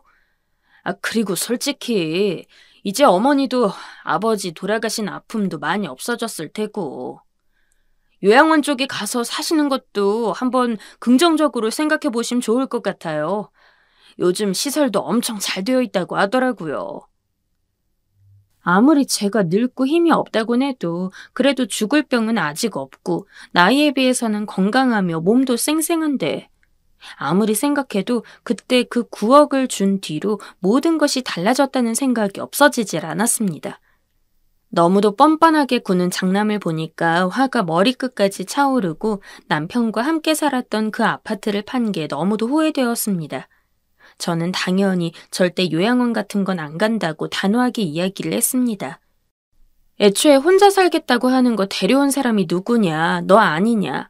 지금 너네가 사정이나 엄청 안 좋으면 모를까 내가 아파트 판 돈 9억까지 줘가지고 여유롭게 살고 있으면서 나를 내쫓겠다는 거는 결국에 나한테 돈을 뜯는 게 목적이었던 걸로밖에 생각이 안 된다. 네가 설마 이런 식으로 나올 줄은 꿈에도 몰랐다. 나는 절대 못 나가니까 그런 줄 알아라. 손이 덜덜 떨렸습니다. 믿기지가 않는 상황에 피가 식는 기분이었습니다. 하지만 장남 내외는 저를 내쫓겠다고 아주 작정을 했는지 이번에는 손주 핑계까지 대가며 저를 내보내려고 안달이었습니다. 어머니, 성환이도 지금 공부할 나이 됐어요. 그런데 집에 할머니가 맨날 있다고 불편한 모양이에요. 저나 남편이야 일 나갔다 들어오니까 원래 같으면 애가 집에 혼자 있으면서 좀 편안하게 공부할 수 있는데 지금은 저랑 남편이 나갔다 와도 어머니가 계속 집에 계시니까 공부도 잘 안 된다고 하고 어머님도 성환이가 성적 못 나오는 걸 바라진 않으시잖아요. 아니면 어머님 욕심 때문에 하나뿐인 큰손주 공부 못해도 괜찮으세요? 며느리 이야기에 정말 밤새 울었습니다. 그 이후로 장남과 며느리는 이전보다도 더욱더 저를 꿔다 놓은 보리자루 취급을 하고 제대로 밥도 챙겨주지 않았습니다. 서럽고 서러워서 일부러 제가 굶은 적도 많습니다. 하지만 예의상으로라도 식사할 거냐는 물음조차 안 하더라고요. 괜히 다른 자식들 신경 쓸까봐 미안해서 장남내외가 저를 홀대하기 시작한 이후로도 가끔 둘째나 셋째에게서 연락이 오면 잘 지내는 척하고 있었는데 이제는 그러기도 너무 힘들었습니다. 그래서 참다가 둘째 아들한테 전화를 해서 모든 것을 털어놓았어요. 나 이제는 여기 못 있겠다. 내가 너랑 막내 신경 쓸까봐 일부러 다 괜찮은 척하고 이야기 안 했는데 도저히 서러워서 살 수가 없어. 어미로서 이런 이야기 하는 거 너무 미안하고 부끄럽지만 나 좀 데리고 가서 살아라. 그 전화를 한 다음 날 둘째는 화가 난 얼굴로 장남네 집에 찾아왔습니다. 소리를 지르며 화를 내는 둘째와 뻔뻔하게 그에 응대하는 장남내외 덕에 집이 아주 아수라장이었어요. 둘째는 둘째대로 절 이런 취급을 한 장남에게 형은 진짜 인간도 아니다 라며 이를 갈았고 장남은 장남대로 어머니 한번 제대로 모시지도 않은 놈이 왜 나한테 이래라 저래라야? 라며 화를 냈습니다. 그 콩가루 같은 꼴을 보고 있자니 이제는 정말 저로서도 한계였습니다.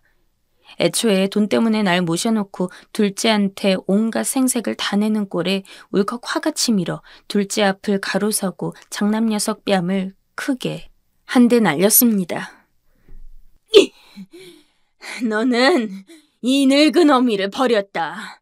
네가 얼마나 호시탐탐 나랑 네 애비 살던 아파트를 노렸는지 내 아주 뼈저리게 느꼈다.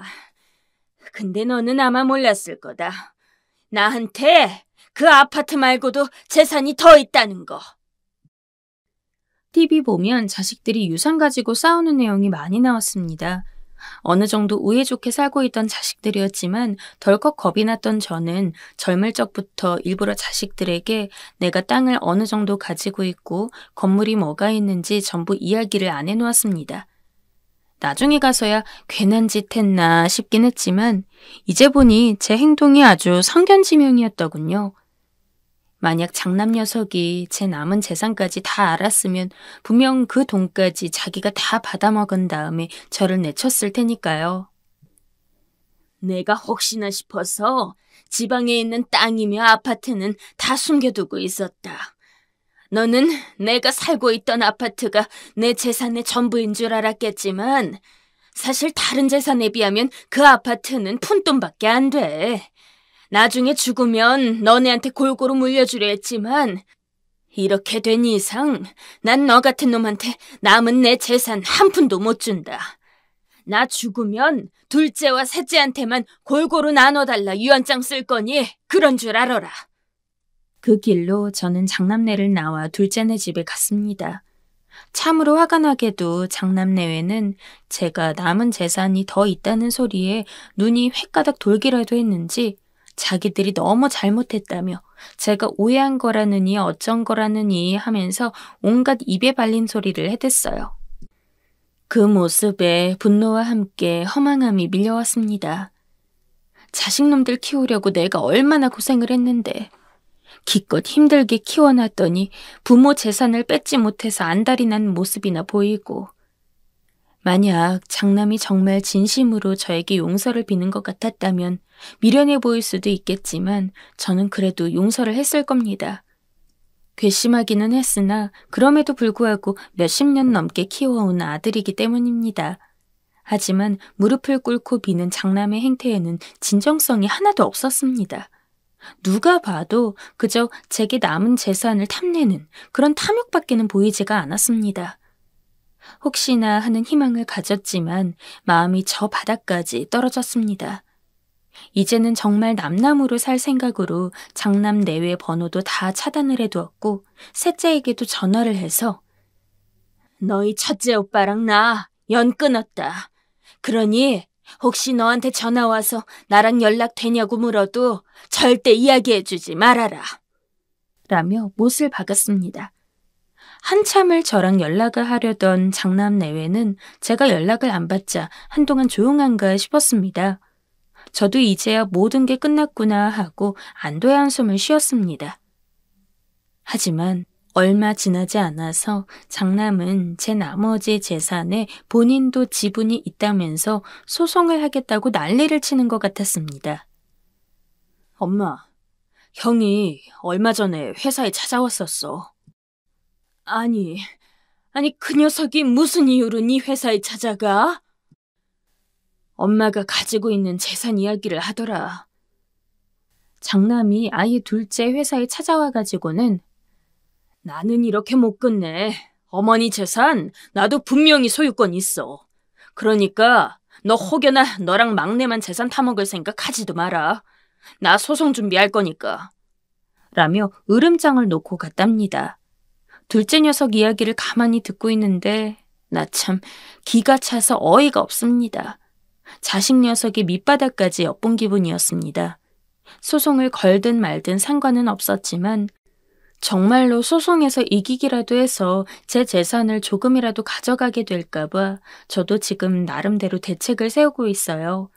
미리 유언장을 쓴 다음에 공증을 받고 장남 내외 집에서 살 때 장남이랑 며느리가 했었던 짓에 대한 증거 자료들이라도 찾아서 남겨놓으면 나중에 제가 죽었을 때 둘째와 셋째한테만 재산을 가게 할 수가 있을까요?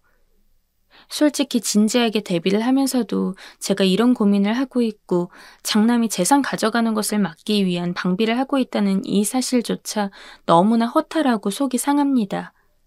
긴 시간 정말로 자식들만 위해서 살았다고 자부하고 그 와중에 올바르게 키우기 위해서 신경 써서 훈육을 했다고 생각했는데 그냥 처음부터 제가 자식을 잘못 키운 건지 배 아파서 낳아준 부모임에도 이제 더 이상 뜯어낼 돈이 없다고 생각하니 그렇게 헌신작 버리듯이 버리는 자식놈이 설마 제 자식일 줄은 꿈에도 몰랐습니다. 텔레비전에서 가끔 그런 이야기가 나오면 맨날 혀를 차면서 저 부모는 얼마나 부모 노릇을 제대로 못했길래 자식한테 저런 취급을 받나 싶었는데 모르겠네요. 둘째와 셋째는 제 잘못이 아니라고 위로해주지만 그 마음이 고마운 한편 장남으로 인해 생긴 상처는 쉬이 낫지를 않습니다. 저는 이제까지 누구를 위해서 살았던 것일까요? 그리고 여러분, 제가 이런 말 하긴 뭐 하긴 하지만 재산은 살아생전 자식에게 주는 게 아닌 것 같습니다. 저는 거짓 눈물로 속아 이런 꼴을 당했지만 여러분들이 힘들게 모은 돈 차라리 다 쓰고 죽으세요. 그게 가장 현명한 일입니다. 자식은 대학교까지 가르쳤으면 그걸로 족하다는 생각이 드네요. 이 글 보고 미련하다고 하실 분들이 많을 것 같습니다. 맞습니다. 저 미련해서 이런 꼴로 살고 있으니 제 사연을 보시는 분들은 현명한 선택하시길 바랍니다. 감사합니다. 어렸을 때부터 경찰이 되고 싶었습니다. 그럴 만한 사건이 있었기 때문입니다. 저희 가족에게는 남들에게 쉬이 말할 수 없는 아픔이 있었고 저는 자식으로서 그로 인해 힘들어했던 부모님의 모습을 봤기에 내가 경찰이 되어서 이 모든 사건을 해결해 다시 한번 우리 집안이 예전처럼 화목하고 행복할 수 있도록 만들고 싶었습니다. 그러나 제가 경찰이 되었다고 해서 모든 것을 해결할 수 있는 것은 아니더라고요. 그 무력한 현실을 처절하게 체감한 저는 언제부터인가 그냥 경찰서에 들어오는 신고 전화를 받고 서류를 처리하고 그렇게 기계적으로 일을 하고 있었습니다. 그러던 어느 날 인근 식당에서 신고가 들어왔습니다. 분명 퇴근하기 전에 다 문을 잠그고 갔습니다. 그런데 다음날 출근을 하려고 보니까 어젯밤에 잠갔던 문이 열려 있더라고요. 뭔가 이상해서 카운터에 가보니까 돈이 이전보다 조금 더 비어 있었어요. CCTV를 확인해 보니 웬 남자가 저희 식당에 들어와서 음식을 훔쳐 먹다가 돈을 빼가지고 달아나는 장면이 찍혀 있었고요. 불안해서 살 수가 없습니다. 제발 이 사람 좀 잡아주세요. 제가 근무하고 있던 동네에는 좀도둑이 무척이나 많았어요. 강력범죄가 없었던 것은 천만다행이지만 그렇다고 해서 좀도둑이라고 해서 피해를 안 주는 것은 아니었기 때문에 저를 포함한 동료 경찰들은 그런 좀도둑을 잡으러 다니는 것이 일상이었습니다. 식당에서 들어왔던 신고 전화 역시 비슷한 좀도둑의 소행일 거라고 생각을 했죠. 저는 연락을 받은 뒤 해당 식당으로 출동을 했습니다. 그리고 식당 주인이 보여준 CCTV를 확인해 보니까 정말 말 그대로 새벽에 식당 문을 따고 들어와서는 냉장고 안에 진열되어 있는 밑반찬들을 손으로 주워서 빼먹고 조금 주변을 두리번거리더니 금고에서 약 2만 원 정도의 돈을 뺀 다음 황급히 도망가는 장면이 찍혀 있었습니다. 사실 저희 동네가 유독 좀도둑이 많은 편입니다. 이유는 근처에 노숙자들이 많이 모이는 역이 있기 때문이었습니다. 물론 노숙자라고 해서 무조건 도둑질을 한다는 건 당연히 아닙니다. 하지만 실제로 비슷한 신고가 들어와서 범인을 잡고 보면 노숙자였던 경우가 많았습니다. 이거 어쩐지 노숙자가 배 골마서 저지른 범죄 같은데? 동료와 그런 이야기를 하면서 범인을 잡으려고 수소문을 하는데 며칠 지나지 않아 비슷한 위치에 있는 다른 가게에서도 신고가 들어왔습니다. 이번에는 식당이 아닌 옷가게였는데 마네킹에 입혀져 있던 검은색 점퍼를 하나 훔치더니 역시나 금고에서 2만 원 정도의 현금을 빼서는 달아났다는 이야기였습니다. 신고 전화 내용이 이전에 식당에서 받았던 것과 똑같았기 때문에 직감적으로 같은 사람이 범행을 저지른 것으로 보였습니다. 그래서 주변 노숙자들에게 말을 걸면 탐문 수사를 시작했습니다. 혹시 주변에 갑자기 새 옷이 생긴 노숙자는 없는지, 돈을 많이 가지고 있는 노숙자는 없는지, 일반 사람들이야 몇만 원 정도는 가지고 있을 수 있지만 노숙자들은 보통 몇천 원 정도만 갖고 있어도 많이 갖고 있는 것이었으며 마지막 신고 전화를 들었을 때 옷을 훔쳐갔다는 이야기를 보았을 때 평소 지낼 때 그 옷을 입고 있을 것으로 추측이 됐습니다. 그래서 그 부분을 위주로 수사를 진행했죠. 그리고 아니나 다를까 한 노숙자가 자기가 누군지 아는 것 같다면서 이야기를 했습니다. 맨날 저쪽 벤치에서 신문 뒤집어 쓰고 자는 남자가 하나 있는데 그 남자가 요새 때깔 고운 옷들을 좀 입고 다니더라고. 돈은 잘 모르겠는데 며칠째 편의점 음식 사 먹는 걸 보니 어디서 꽁돈이라도 생긴 것 같고. 형씨가 찾는 남자가 그 남자일 것 같은데? 노숙자가 이야기를 한 자리에 가보니까 정말 새 옷을 입은 사람이 벤치에 누워있더라고요. 이전에 옷가게 CCTV에서 확인했던 옷과 남자가 입고 있는 옷이 일치했습니다. 그래서 자고 있는 남자를 깨워가지고는 경찰서로 데려갔어요. 그런데 옷만 새 옷이고 몸을 씻지는 않았는지 정말 온몸에서 냄새가 장난이 아닌 겁니다. 경찰서에 들어갔는데 다른 동료 경찰들이 인상을 확 찌푸리고 바로 코를 막을 정도였습니다. 범죄를 저지른 것은 당연히 잘못이지만 단순 절도이기도 하고 노숙자들이 힘들게 살고 있다는 것을 알았기 때문에 저는 노숙자를 데리고 동네에 있는 공중목욕탕에 갔습니다. 그리고 제가 직접 돈을 내고서 샤워를 하게 만들었어요. 꼼짝없이 잡혀가는 것으로 생각하고 주눅이 들어있던 노숙자는 제가 목욕탕에 데리고 들어가서 돈까지 내주니까 얼떨떨한 표정을 지으면서도 열심히 씻더군요. 까만 물을 수십 번은 내버리고 나서야 저희는 목욕탕에서 나와서 다시 경찰서로 향했습니다. 그리고 본격적으로 진술서를 작성하기 시작했습니다. 이 근처 정육식당에서 반찬 빼먹고 2만 원 훔치고 바로 옆에 있는 옷가게에서 점퍼 훔치고 똑같이 2만 원 훔친 거 아저씨 맞죠? 그래도 남자는 부인하지 않고 고개를 끄덕였습니다. 구체적으로 왜 범행을 저질렀는지, 이전에 혹시 다른 범행을 저지른 것은 없는지 하나하나 묻고 있는데 노숙자는 뭔가 하고 싶은 말이 많아 보였습니다. 한참 일반적인 조서를 작성하고 있는데 갑자기 눈물을 보이는 겁니다. 고맙다면서. 도대체 뭐가 고맙다는 거지? 의아해하고 있을 때 그 범인은 입을 뗐습니다. 사람들은 제가 냄새 난다고 다 도망가는데 목욕탕까지 데려가 주시고 너무 감사합니다, 형사님. 그렇게 울먹이며 말하더니 아예 사건과는 별로 관련이 없는 자기 옛날 이야기를 꺼냈습니다. 다른 때였으면 아저씨, 쓸데없는 소리 말고 사건에 관련된 것만 이야기하세요. 라고 했을 겁니다. 그런데 유독 저랑 비슷한 또래로 보이기도 했고 노숙자로 살고 있는 게 안쓰럽기도 했으며 애초에 범죄 재질 자체가 그렇게 나쁘지 않았기 때문에 시간도 때울 겸 그 남자가 어떤 인생을 살아왔는지를 가만히 앉아서 들었어요. 그 노숙자는 본인도 기억이 안 나는 어린 시절에 부모님한테 버림을 받았다고 하더라고요. 그 때문에 고아원에서 자랐다고 합니다. 워낙 숫기가 없고 내성적이라 누가 말 걸면 눈도 잘 못 마주치고 그랬다는데 그 이유인지 고아원에서 난다긴다 하는 형들이 매일같이 데리고 다니면서 온갖 나쁜 짓들을 시켰고 그걸 배우다 보니까 어느 순간 자기도 모르게 남의 물건을 훔치고 누군가를 때리는 게 손에 익었다고 했습니다.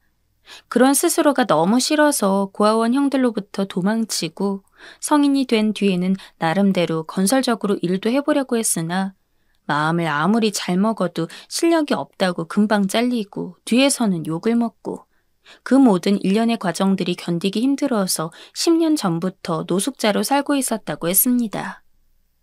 지금은 아니기는 한데 예전에는 다른 일로 교도소도 다녀오고 했어요. 훔친 건 정말 죄송합니다. 너무 배고팠고 입고 있는 옷이 심하게 해져서 수백 번 수천 번 고민하다가 훔친 건데. 저도 그냥 평범한 사람입니다. 길 가다 구걸하는 사람이 있으면 현금을 꺼내서 준 적도 많고 봉사도 자주 다녔습니다. 그런 상황에서 실제로 제 눈앞에서 힘들게 살아온 남자의 인생 이야기를 듣고 있다니 참 마음이 짠하고 측은했습니다. 이 사람이 이렇게 되기 전에 주변에 있던 사람들이 조금 더 친절하게 대해줬으면, 인내심을 가지고 대해줬으면, 나라에서 이 사람을 보듬어줬으면 이 노숙자가 이렇게까지 힘들게 살진 않았어도 될 텐데. 괜히 심란해서 남자에게 잠시 이대로 앉아있으라고 하고 저는 담배를 피우기 위해 밖으로 나갔습니다. 사실 그 남자가 계속 마음에 걸렸던 것은 그 사람이 비단 불쌍한 인생을 살고 있어서뿐만이 아니었습니다. 아주 어릴 적 잃어버린 제 동생과 같은 이름을 가지고 있었다는 것 또한 그 남자가 안쓰러웠던 아주 큰 이유였습니다. 사실 저는 저보다 2살이 어린 동생이 있었습니다. 너무 어릴 적이기에 저는 얼굴조차 잘 기억이 나지 않는 동생이었죠. 하지만 부모님 말로는 제가 맨날 동생을 데리고 다니고 동생도 저를 졸졸 따라다니는 너무나 우애 좋은 형제였다고 합니다. 그 나이 때면 형제끼리 마구 싸우고 그럴 법도 한데 저희는 싸우기는커녕 무슨 한 몸처럼 다녀서 부모님이 참 편했다고 하더군요. 하지만 동생이 5살이 되었을 때 어머니가 동생만 데리고 시장에 갔었다고 합니다. 제 생일을 축하해주기 위한 게 이유였어서 일부러 저를 데리고 가지 않으셨죠. 그런데 장을 보느라 어머니가 정신이 팔린 사이 동생이 슬쩍 어머니 손을 놓고 자리를 빠져나갔나 봅니다. 어머니가 정신을 차렸을 때는 이미 동생이 온데간데 없어져 보이지 않는 상황이었죠. 그날 어머니는 밤 늦게까지 하루 종일 밖을 돌아다니며 동생 이름을 목이 터져라 불렀다고 합니다. 주변 사람들한테 혹시 이렇게 생긴 아이 본 적 없으신가요? 라면서 수백 번도 넘게 동생의 인상착의를 설명했다고도 하고요. 하지만 동생은 끝끝내 저희 가족의 품으로 돌아오지 않았습니다. 그 뒤로 저희 집은 어머니도 아버지도 잃어버린 동생을 찾기 위해 수소문을 했습니다. 하지만 하늘로 솟은 건지 땅으로 꺼진 건지 그 누구도 동생이 어디 있는지를 아는 사람이 없었어요. 동생의 얼굴을 제대로 기억하지 못하고 있지만 동생이 없어지고 나서 절망스러운 분위기를 달렸던 저희 집안의 분위기는 기억이 납니다. 매일같이 초췌한 얼굴로 눈물만 흘리는 어머니와 심란한 한숨만 내뱉는 아버지. 엄마, 아빠, 나 경찰이 될래. 경찰이 돼서 동생을 찾을 거야. 제가 경찰이 되고 싶다고 처음 마음을 먹은 것도 그 때문이었습니다. 어릴 적에 저 역시 동생이 사라졌다는 것이 너무 힘들었습니다. 하지만 그런 저보다 더 힘들어하는 부모님을 보는 것이 제게는 너무나 고통스러웠습니다. 경찰이 되면 그래도 제 동생 1명 정도는 찾을 수 있지 않을까 싶어 열심히 공부했습니다. 그래서 정말 경찰이 되었고 빈약한 정보를 가지고 어떻게든 동생을 찾기 위해서 노력했습니다. 하지만 작년, 수십 년을 넘게 동생을 그리워하며 잠을 잘 적마다 동생의 이름을 잠꼬대처럼 부를 정도로 동생을 잃은 아픔을 한평생 한처럼 간직하고 있던 어머니는 병으로 돌아가셨습니다. 어머니 장례식을 치르는데 매일같이 동생 이름을 부르짖던 살아생전의 어머니가 계속해서 떠올랐습니다. 동생에 대한 그리움으로 돌아가신 후에도 눈을 못 감으실 것 같아 저는 어떻게든 정보를 찾아서 동생을 만나기 위해 썼습니다. 하지만 무슨 짓을 해도 동생에 대한 아주 작은 실마리 하나 잡히지가 않았습니다. 저라고 동생이 보고 싶지 않은 것은 아니었습니다. 하지만 계속해서 좌절스러운 상황만이 발생하는 와중에 끝까지 동생을 붙들고 있을 힘이 없었습니다. 그래서 한동안은 일부러 일에 빠져 살면서 동생 생각을 안 하려고 했는데 하필 범인으로 잡아온 노숙자가 동생과 같은 이름이라니. 느리게 담배를 피우고 들어와서는 진술서를 마저 작성했습니다. 마음을 좀 추스르고 원칙대로 넘기려고 키보드를 두드리는데 경찰서 문이 열리더니 평소 친하게 지내던 동료 경찰 하나가 들어왔습니다. 눈인사를 하니 제 옆으로 다가와서는 저 사람이 그 식당이랑 옷가게 범인이야? 라며 관심을 보이더라고요. 흥미로운 눈으로 제 진술서와 노숙자를 번갈아 보던 동료가 문득 눈을 크게 떴습니다. 근데 정영사랑 저 노숙자 얼굴이 엄청 닮았네? 뭐야? 알고 보니까 몇십 년 전에 잃어버린 동생 뭐 이런 거 아니야? 동료 경찰은 웃으면서 자리로 갔지만 저는 웃을 수 없었습니다. 머리가 띵 하는 느낌이 들었습니다. 얼굴을 제대로 보지 않아서 몰랐는데 동료가 이야기를 하고 난 뒤 반대편에 앉아있는 노숙자 얼굴을 보니 정말 저랑 닮아 있었습니다.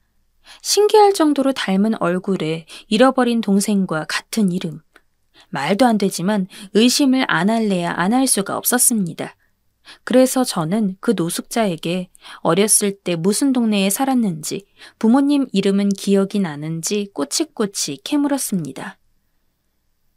너무 어릴 때라서 기억이 잘 나지 않아요.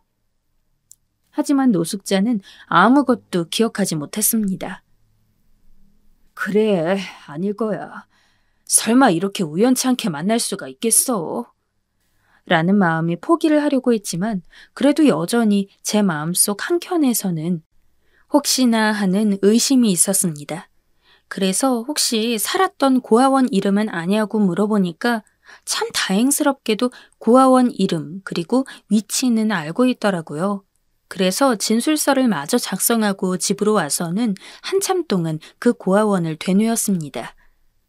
사실 그 남자가 이야기한 고아원은 제가 어렸을 적 살던 동네와는 수백 킬로미터가 떨어진 곳이었어요. 현실적으로 그 남자가 제 동생일 가능성은 거의 없는 것이나 다름이 없었죠. 고아원의 위치가 구체적으로 어디 있는지 알고 나서 제가 하는 모든 행동이 시간 낭비일 거라고 생각을 했습니다. 하지만 그럼에도 이상하게 한 번은 직접 찾아가서 맞든 아니든 확인을 해야 이 미련을 버릴 수 있을 것 같았습니다. 결국 저는 평일에 시간을 내서 그 노숙자가 알려준 고아원에 직접 찾아갔어요. 그리고는 노숙자 이름을 대며 혹시 언제 어디서 어떻게 들어왔는지를 알 수 있냐고 물었습니다. 그런데 시간이 너무 오래 지나서 그런지 그 노숙자에 대한 기록 자체가 고아원에도 별로 남은 게 없었어요. 무슨 처음 들어보는 이름의 교회에서 발견됐다고만 나오더라고요. 그래도 다행히 고아원에 처음 들어왔을 당시 찍었던 사진은 발견할 수 있었습니다. 그래서 양해를 구하고 그 사진을 제 핸드폰으로 옮겨 찍은 뒤 집으로 돌아갔습니다. 확인을 위해서는 아버지에게 이야기를 해야 했는데 솔직히 조금 고민이 됐습니다.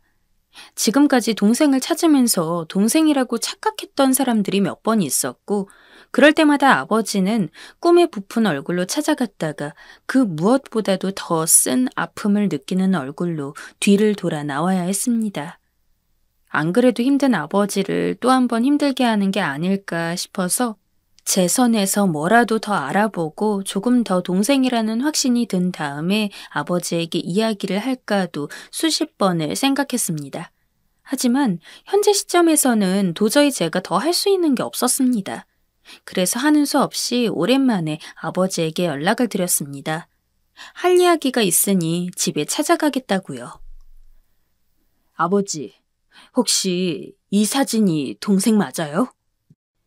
쇳불도 당김에 빼랬다고 저를 반기는 아버지에게 인사만 한 뒤 바로 고아원에서 찍어왔던 사진을 보여주었습니다. 아버지는 사진을 보자마자 눈을 홉 떴습니다. 그러더니 연신 눈꺼풀을 비비며 한참 동안 사진을 뚫어져라 보다가 눈물을 펑펑 흘리면서 아이고 내 아들, 아유 내 아들, 그래 얘가 우리 둘째 맞아. 아이고 내 둘째야 라면서 울부짖었습니다.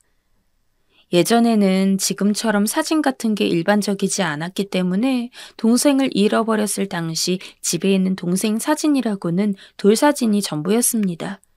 제가 동생 얼굴을 기억하지 못했던 것도 사진이 없기 때문이었어요. 하지만 아버지는 동생을 잃어버린 그 몇십 년 동안 단 한 번도 동생의 얼굴을 잊은 적이 없는지 제가 보여준 사진을 눈에 담자마자 그 누구보다도 확신을 가지고 동생이 맞다고 연신 고개를 끄덕였습니다. 아버지는 당장이라도 일어나서 동생을 보러 갈 기세로 움직였습니다.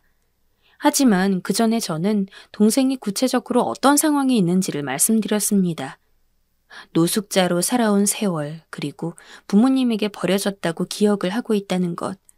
단순 절도로 신고가 들어와서 얼굴을 보게 된 건데 이번 절도 사건뿐만 아니라 과거에 다른 전과도 있고 절도 역시 상습이라서 구치소에 수감이 되어 있다는 것까지 말이죠.